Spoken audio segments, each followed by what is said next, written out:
Thank you very much indeed, Madam Deputy Speaker. It is an honor to stand here in this empty chamber to speak about the original purpose of this space, which was a chapel in the Church of England. And Madam Deputy Speaker, your chair stands on the altar steps, and the table with the dispatch boxes is where Thelipton stood. And so through all these long years, from the time of Alfred to the time of Victoria, it was assumed that a nation was a community of common worship, and that our community, this country, were the Christian God. Then in the 20th century another idea arose.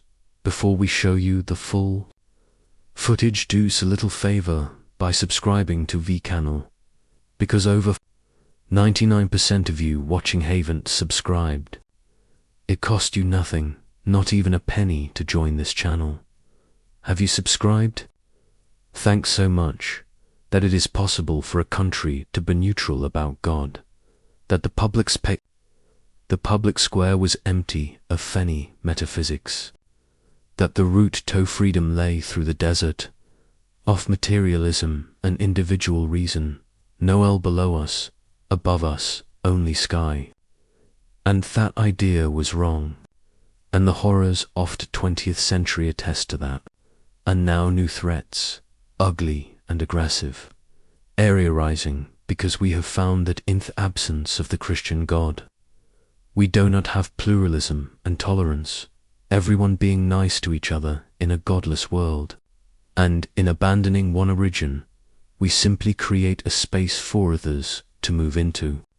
So I was saying that in abandoning one religion, we simply create space for others to move into, as dominant faiths.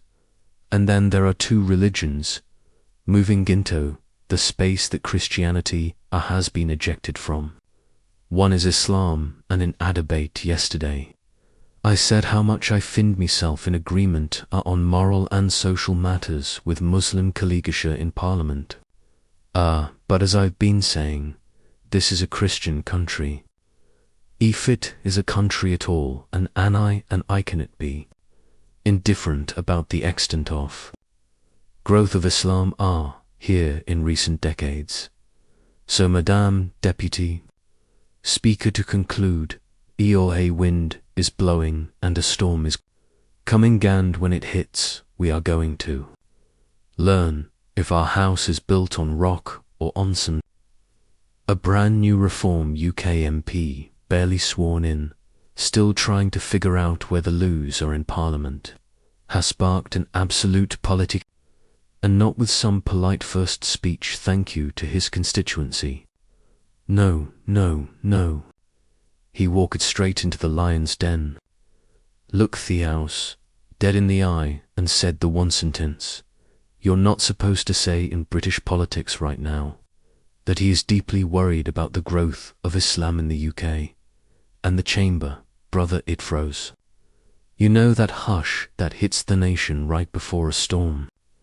Horrible stillness when you know something's about to get absolute. That's what filled the air. Evempus, scrolling TikTok under the benches, put their phones down. And remember, this MP is a former judge. A very posh, very serious, very old-school British blokey, and the kind who probably still ironed his pyjamas before bed. He stood there like some ancient prophet emerging from the fog, talking about how the common cessed to be an actual chapel centuria, how the dispatch boxes sat where'th lectern once stood, how the roots of the country were carved in, and the way he said it, mate, it wasn't some soft, nostalgic waffle. It was like he was giving a verdict, like Parliament itself was on trial.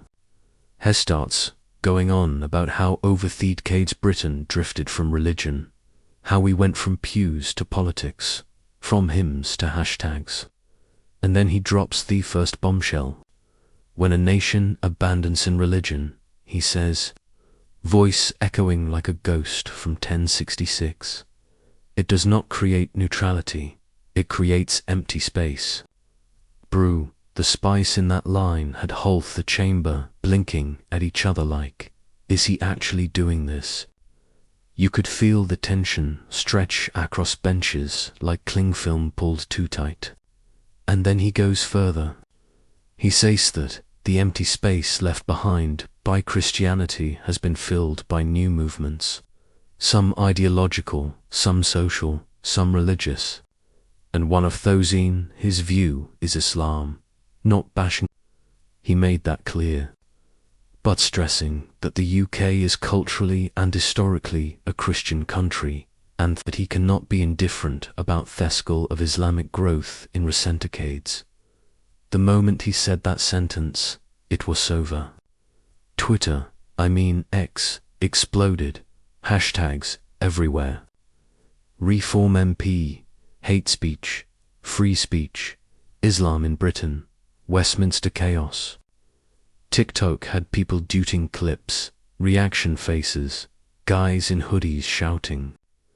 No way, he said that, and the parliamentary record news instantly broke from whatever burring panel discussion they were doing. Even Sky News suspended a segment on Thepras of onions to cover the story. Meanwhile, back in the chamber, Labour MPs were visibly fuming. One of them, a young woman on the opposition benches, kept shaking her head like he'd just insulted her nan. SNPM MPs. Lib Dems were scrambling like they misplaced their moral compass. Their speaker's face looked like someone had switched her tea with vinegar. And Yaukno, those awkward conservative MPs who didn't really want to condemn anything, but also don't want to be on the wrong side of Twitter. Yeah, they stared at their shoes like Year 9 studying Scott in a fire drill. But the Reform MP didn't flinch, not once. He kept talking like he was narrating some ancient parchment discovered under Westminster Abbey. He said liberal secularism failed to build the happy, tolerant society it promised. He said the nation is more divided now than any time he's seen. He said that kicking Christianity out of the public square didn't bring harmony. It brought confusion, anger, extremism, factions, shouting matches on the street, and a general sense of Britain losing its story. And let me tell you, whether you agree or disagree with him, the delivery was cinematic. Proper Shakespeare meets question time, he said. A storm is coming. Literally is the phrase. A storm is coming. And the chamber felt it too. Paikozu could practically hear the thunder rumbling through Twitter notifications. Hours after the speech, Downing stressed to give a statement. A board spokesperson said something like, "The Prime Minister believes in religious tolerance and rejects all divisive rhetoric, which is political code for we need to say something before journalists bite our legs off." Labour Shadow Home Secretary released a Dune Instagram saying the MP's words risk inflaming tensions and undermining national unity, which then instantly became a meme because she used the phrase inflaming tensions while standing next to a literal fireplace. By the afternoon, protests had already begun forming outside Parliament. On one side, you had a small group holding Union Jacks, shouting free speech, and hastily saying what everyone's thinking. On the other side, you had groups from various faith communities, calling the speech irresponsible and dangerous. Police had to set up barriers because the two lads from different groups started arguing over who had the better corner off the pavement. Classic Britain. And then it got international. Of course, everything does now. Al Jazeera ran a segment. CNN called it a rising far-right moment in British politics. Bears. Americans love calling anything they don't understand far-right. FRENCH TV did a moody, dramatic special with black and white shots of Big Ben and Theward contrivers slapped across the screen. Even an Australian outlet covered it. You know it's bad when Australians, who are basically British people with better weather, start shaking their heads at us. But the real chaos happened online. Muslim creators across the UK jumped on TikTok, making calm, articulate videos explaining why the MP's comments were troubling, why British Muslims are a long-established community, and why the framing wasn't fair. Meanwhile, Reform supporters flooded Twitter, arguing the MP was just defending Britain's cultural identity, and somewhere in the middle were normal British people who just wanted to watch football highlights but couldn't escape the debate. Then Parliament did its favourite thing, punishing someone for speaking too clearly. A group of mobster men did the MPB investigated for inflammatory rhetoric. Petitions sappered within hours, both calling for his resignation and supporting him remaining in office.